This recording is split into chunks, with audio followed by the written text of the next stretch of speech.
Today I have a newer light from Olight, the Freyr. It's a dual light with RGB LEDs and white LED in the center of the head. It comes with a traffic wand here that I will show to help diffuse the RGB LEDs. Thanks to Skybin for sending this one to me. I'll have a link to where you can pick it up from them in the description below. And while you're looking in the description, make sure to check out my social media links. I've got Buy Me a Coffee, Patreon, Facebook, Instagram, and TikTok. Now let's get into the review.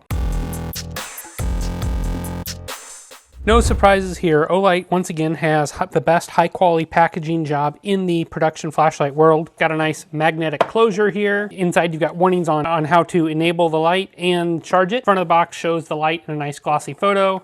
The back, you've got some explanation, features, and a runtime chart. You do get several accessories with the light. You get the holster here, which I'll talk about more in depth. The diffuser does go inside that, and the light then goes inside that. It's nice magnetic closure there. It's more rigid than what you typically see, and has a snap here with Velcro. You get the Olight charging system that attaches to the light magnetically very easily. And you get this pocket clip here if you want to run it. It does run it here at the top or down here at the other side if you wish. Inside there is a 5,000 milliamp hour 21700 battery that is removable and custom to Olight. The Freyr takes the rear tail cap and body tube design of the Olight M2R Pro. Sticks in a little bit larger head, as you can see here, with some fancy milling and a RGB LED that you can see there on the sides in the center, and then the white LED in the center. You've got a proximity sensor up here at the top. You've got that two-stage button that was on the M2R Pro, half press to go to half power, full press to go to full power. It does work in momentary and full lock power. The tail cap here is removable if you wish. It does have a place for a lanyard. It's got nice threads and seals in here. Standard Olight stuff, really quite nice. And here is that battery I was talking about earlier, with the customized top. The body texture here is pretty aggressive. It's triangles that are not milled, and they're fairly sharp, so it locks into your hand well. This works good with gloves or bare hands. It's not too sharp, but it is aggressive. My hand fits nicely on this light. We've got the button up here to control your RGB colors and moonlight mode. The head is glued onto the body section of the light. You've got this nice attractive milling here, which I really like. I wish Olight will do that on future lights like this. I just think it's cool. You've got a ring cut in here to help hold the diffuser when it's installed on the light to keep it from pushing too far, and it works well there. The diffuser does say Olight on it, which is kind of neat. You've got up front, you've got that bezel.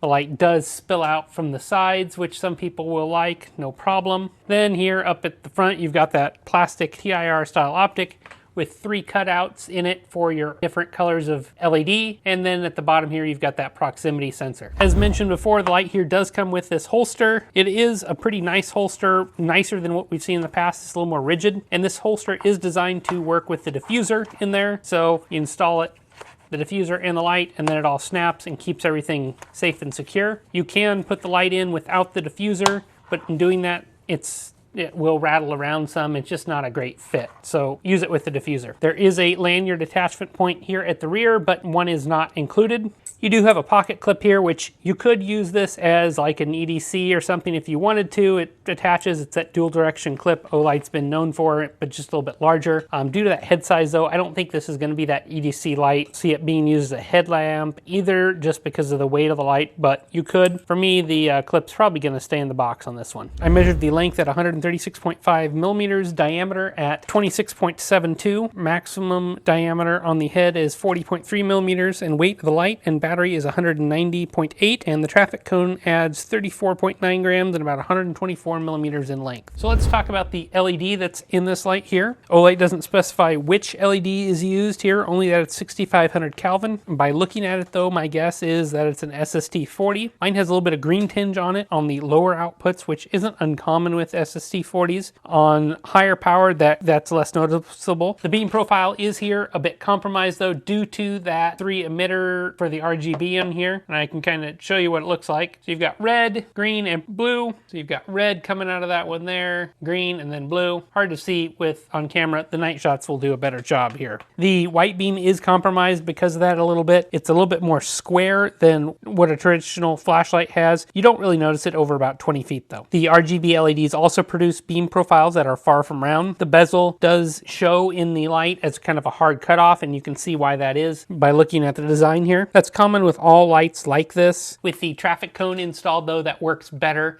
and this is really, the night shots really show the traffic cone the best. You do have that proximity sensor there, and this thing is aggressive. If you've got it turned on, which it's on by default, you put the traffic cone in and it automatically turn down your white output to the lower outputs to prevent overheating. Luckily that can be disabled, and make sure to see my UI section on how that can be done. Official outputs for white modes are 1750 lumens, 850, 300, and 5.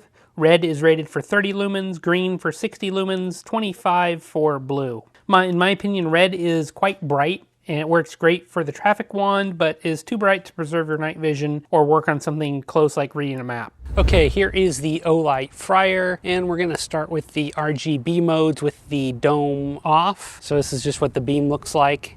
And you can see it's a fairly floody beam in the RGB settings. Here is green. It's not quite as bright as what red is, but still decent. You don't get a ton of distance out of this, although you can see like to the bottom of my stairs, although it's not very bright. And you do have blue. You can see each time when it shifts, it also, your point of impact basically changes due to how the LEDs are reflected in the head. Blue's fairly bright here, and you do have a moonlight mode in white. Here is low, 300 lumens. You can see the beam throws fairly well. It does have a bit of a green tinge to it, especially in these lower power modes. If I bump up, here is the full 1750 lumens. It will bump down to 850 and then 300 as the light heats up. Here it is in the full 1750 lumen mode. And if I put my finger down and kind of here over the bottom, you can see that it stepped down with that proxy sensor.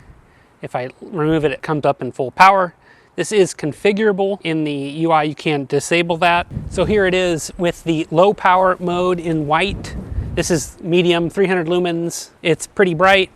I can go up to the full 750 if I disable the UI here. And this is a tunnel light, but it gets hot here and won't last too long. Here is red. This would be great for signaling if you had a flat tire or something like that, needed to move traffic. Although this is a kind of an expensive light to do that. You've got green, kind of cool, and you've got blue. Once again, here is red. You can see how bright it is.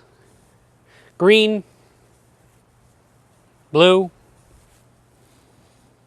low power 5 lumen mode, green, 300 lumen white mode, the full 1750 white mode with the proximity sensor disabled. I did my white runtime test with the proximity sensor disabled. Turbo lasts for 2 minutes and 30 seconds, while step down is to about 58% relative output. It maintains this at a fairly evenly for about 2 hours, stepping down a few more times for a total of 2 hours and 30 minutes of runtime. Max heat I saw during this was 50°C, and the light does appear to have like active thermal regulation. And I also tested the outputs of the 3 colored LEDs. Blue ran for 12 hours, 6 minutes, green for 13 hours, 35 minutes, red for an impressive 20 hours, 2 minutes. UI here is similar to other lights, but with an addition of the RGB elements, it's a little bit different. First, that proximity sensor can be disabled via software, which I think you'll want to do as soon as possible. It's easy to do. I've got it turned off now, but this is how you enable it as well. With a light turned on, you just start clicking the button about 15 times, and then the light will shut off, and that'll tell you your proximity sensor is off or on. So it's not turning down or anything. When I put my hand up to it, I can feel the heat. So let's go ahead and turn that proximity sensor on for demonstration purposes. 1, 2, 3, 4, 5, 6, 7, 8, 9, 10, 11, 12, 13, 14, 15. So there we go. So now if I use the tail cap, turn the light on full power, we can see it will step down in outputs. So your tail button works just like it does on the M2R Warrior Pro. You got a half press, and if you keep holding, you've got momentary, and it's the 300 lumen mode. Full press for the full power. You keep pressing, it's in momentary. You can give it a quick press in either half or full for it to lock on, and that's the extent of your white mode option.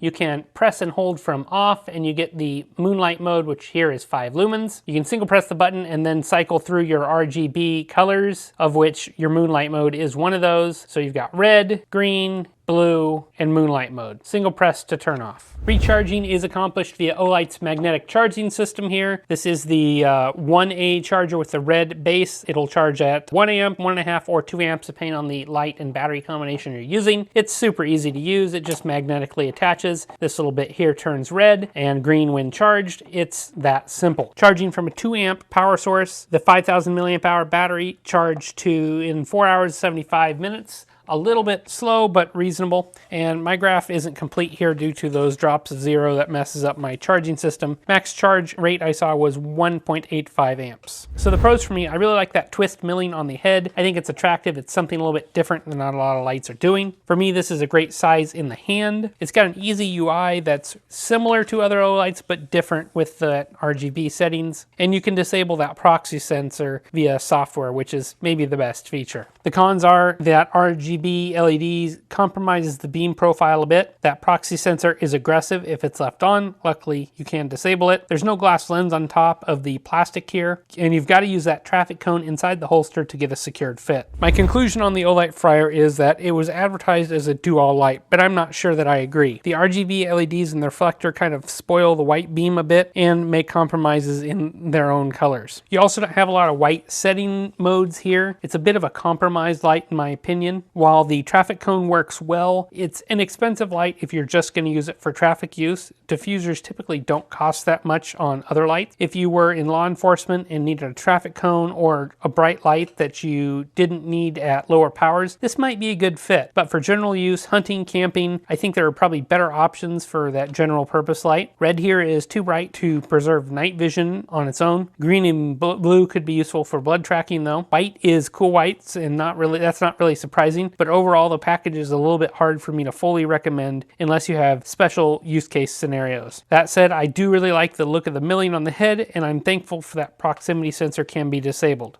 And it remembers as long as you leave the battery on the light in. So let me know what you think of the Freyr in the comments below. As always, I appreciate you guys watching these videos. Leaving those comments, likes, and subscribes really does help the channel, and I'll make sure to catch you on the next review next week. Thanks for watching.